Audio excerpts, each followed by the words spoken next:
So on my commute down here, how many were caught in the traffic this morning southbound? It was crazy. I was listening to an interview with comedian Louis C.K. How many of you have never heard of Louis C.K.? 1, 2, okay. So a lot of people have heard of Louis C.K., and he was talking about his recent fiasco at the Garden. He was giving a concert, and he was selling tickets just through his website, nowhere else. And he sold the Garden out 3 nights. It costs him to rent the Garden for 1 night $500,000. Okay? No publicity, no advertising. Now, Louis C.K. can do that because Louis C.K. is his own product. So I like to quote something that the programmer number 20 at Facebook, before he got fired and now is the owner of AppSumo, Noah Kagan, said, which is basically that no amount of marketing is going to help a expletive deleted product. Which is actually what Juana's point is about: be a service or have a product that is of use to people. We can't market you unless your product or service is good. You don't want to put yourself out there if you've got poor product, poor service. So I just like to say that right off the bat, because what I do is marketing. Like what Janine does is marketing, and it's very difficult to market and promote a message if the product isn't good. Take the Edsel, right? And does anybody here remember the Edsel as a car? Okay, no amount of marketing was going to help that car once it got out that it was a lemon. So I want to talk about what a website is and why you need one. That's my role here in digital marketing. So most people think that when they're building a website, they're building this. But what they wind up building is this. It's a brochure. The problem with the brochure is that it's informational, which is okay. It's sort of limited in what it can convey, but it's static. And by and large, brochures don't convert. They don't. Either somebody picks it up and reads it while they're on the toilet, God forbid, or they're in transit or whatever, and then what happens to that brochure? It goes in the trash, right? You have to stop thinking of your website as a brochure. You have to start thinking of your website as your sales rep. Because the technology is there. It's extremely useful. So let's talk about what your sales rep can help you do. So your sales rep should be able to help meet your local audience. Okay, you give out a business card. Here's my business card. What's the first thing the recipient of that business card is going to do after they leave you? They're going to go to your website. I know I do. You will too. So it's going to help you meet your local audience, and also with a little help from search engine optimization. That's another way to help meet your local audience. But I want to talk about your sales rep, that individual person. Another thing that your sales rep is going to do is be engaging and friendly and helpful and informative. They're going to be human, in other words, right? Your sales rep is going to establish the needs of your audience and offer solutions. They're going to help. You're trying to sell a house, right? And you've got this multi-million-dollar home here, and you talk to somebody and they say, I want a home. And you're like, I've got this multi-million-dollar home to sell you. And you're like, I'm really looking to spend $500,000. You're not going to just stay there on the multi-million-dollar home. If you're a good realtor, you're going to have a couple of the products that might fit their needs and fit their budget.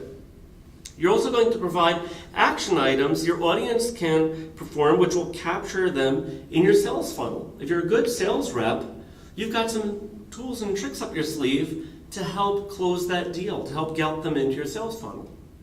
Well, just like your sales rep would do that, so should your website. So your website can meet your local audience by organically finding them through search engine optimization, for example.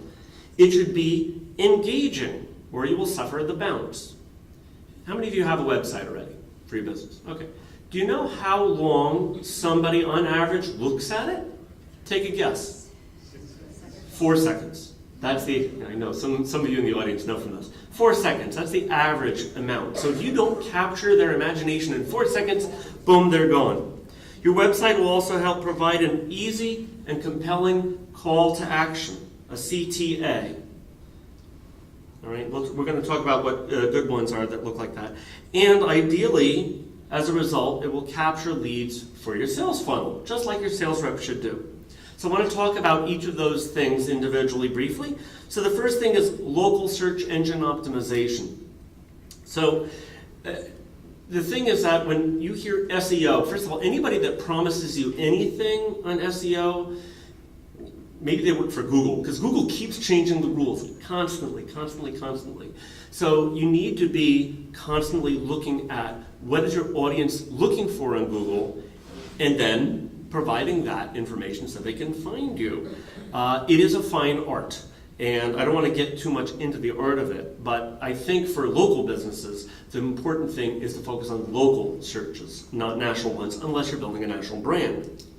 Now, I must say this. Here is a public service announcement from me to you. You must pass the Google Mobile Friendly test, because as of April 21st, Google will suppress your search engine optimization if your website is not mobile friendly. More people are searching for you and your brand and your product on a mobile device or tablet than they are on a desktop or laptop. And that happened in 2014. Now imagine you're trying to search for something, and the ideal person to give you that service has a website that requires magnifying, like a 200, like a microscope, in order to see what's going on that website, because you have a little tiny 4 or 5 inch screen. That's just going to kill your message. You don't want to do that. So that's why Google's doing that. Being engaging. You've got a 4-second bounce. How do you avoid the bounce? Well, a big thing that I promote here, you'll see, we've got this, that's not an ordinary picture. There's something I want to press there, yes? It's called video. Is there anybody here that has never watched television in their life? Good. So then we know the power of video. It's extremely engaging. If you have a wonderfully produced and directed video on your homepage and a compelling enough reason to get somebody to watch that, and they watch it and get that message, well, you're beating that 4-second average by a factor of 10, 20, 30. We've got a number of people in this room who really know from this. Our own videographers from Aleska Productions. I want to give a shout out to David at Video SEO Pro. We got Daryl Estreen way there in the back. Wave your hand. These are people who, I'm sorry, do we have more video? Did I know somebody? The point is that these people know and understand the value of well-produced, well-directed video, and there's the added benefit if you put this puppy up on YouTube. YouTube was bought by Google. Guess what? Google loves to reward people who are on YouTube. It helps increase your search engine optimization. Now the next thing you have to do is when you're creating a website, you want to make sure that it is engaging. So I want to point out some elements of a well-designed marketing website for your product or service. This comes from something called the Fletcher method, but there are other people who have done studies and figured out this is a really good way to engage an audience that's got a 4-second bounce rate. You have the title of your business right up here. You want to get that repeated. That's another message that Janine is saying. You want to get your brand out there and people to recognize it. Easy navigation, very simple. This is what our website's about. Your contact information is very prevalent. If you go to your own website and you can't find your phone number or it's teeny-weeny, change that today. Please do. A call to action. We're going to talk about those in just a second. Trust icons are really important, because if people can see immediately that you're rated in the Better Business Bureau, or you've got good reviews or good clients that you work with, those symbols, not words, symbols communicate very, very quickly.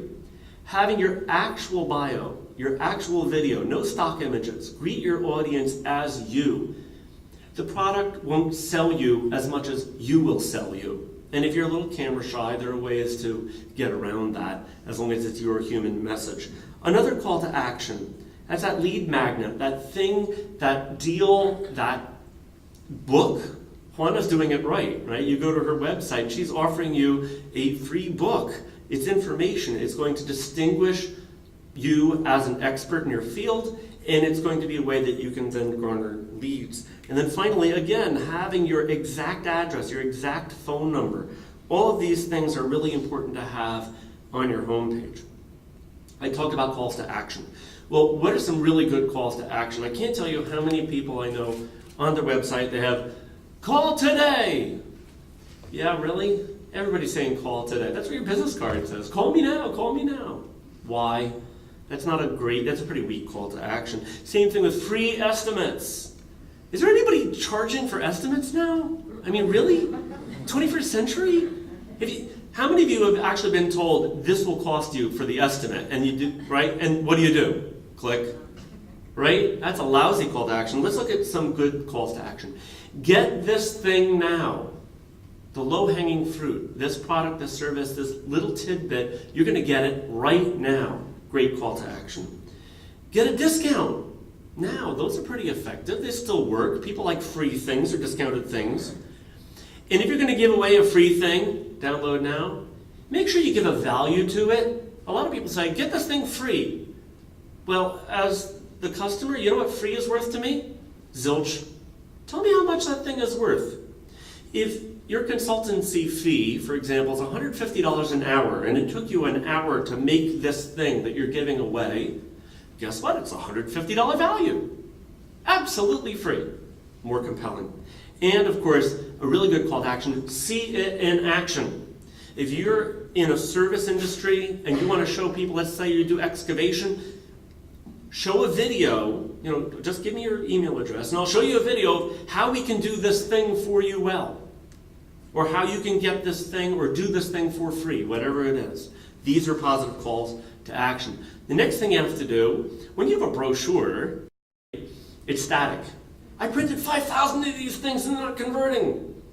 Well, it's going to cost you to print 5,000 more, test that one, and then print them out, give them away. Another waste of money. Your website, you test, you revise, you test, revise. Once you put it up there, see what's going on for a month, and then put up new content or rearrange it. How can you do that? How do you know how to do that? So this is Make Tech Better. By the way, I mentioned my business is a DBA, doing business as ZingMap, a digital marketing agency, because Make Tech Better used to offer a lot more diverse technical services, including Salesforce. And since we're phasing that out, we wanted to rebrand. That's why we're called ZingMap, a digital marketing agency. But this website is now live and good. But how do I know what's working and what's not on this page? You could look at your analytics to see how people found you, but how are people engaging? Well, I can install something on the back end, and you can too. This is absolutely free.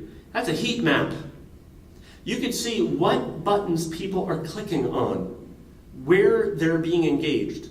And what you can't see, unfortunately, some of the weaker dots are because of iPads. Because anytime you scroll up and down on your pad, it leaves a little footprint.